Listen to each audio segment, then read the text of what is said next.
পরিচালক মেহেদী হাসান হৃদয় মনে হচ্ছে সবসময় সাকিব খানের পেছনেই পড়ে আছে। তার সবসময়ই খারাপ দিকটাই সে তুলে ধরছে এবং সবসময় তার পিছনে লেগে আছে। এর কারণ তো আপনারা জানেন, কারণ তাকে শিডিউল না দেওয়ার জন্য।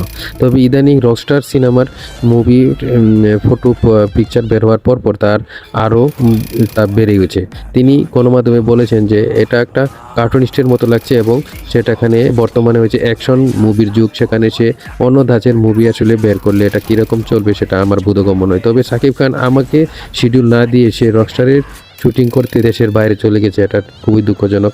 তিনি জানি না এটার মধ্যে কী পেয়েছেন, আমাকে কোনো সময় দিচ্ছেন না। তবে আমার আপকামিং মুভিগুলোকে তাকে নিয়ে করার খুবই ইচ্ছা, তবে উনি আমাকে তেমন গুরুত্ব দিচ্ছে না এবং পাত্তাও দিচ্ছে না। বর্তমানে দেখতে পাচ্ছেন এই ঈদে আমার রাক্ষস মুভি মুক্তি পেয়েছে, তা খুবই ব্যবসা সফল হয়েছে। এখানে আমি তাকে রাখতে চেয়েছিলাম কিন্তু উনি আমাকে কোনো সুযোগই দিচ্ছে না। তবে উনি আমার মুভি ছেড়ে উনি রকস্টার নিয়ে পড়েছেন, দেখা যাক কী হয়। তবে আমার কাছে মনে হচ্ছে না এর ফল ভালো হবে। যাই হোক, ওনার ভালো স্টারডাম আছে, ওনার দর্শকপ্রিয় জনপ্রিয়তা আছে, হয়তো বা চলবে কিন্তু ওই রকমভাবে চলবে না। তবে আমি বলে রাখি, অবশ্যই আপনাদের মতামত এই কমেন্ট বক্সে জানিয়ে যাবেন।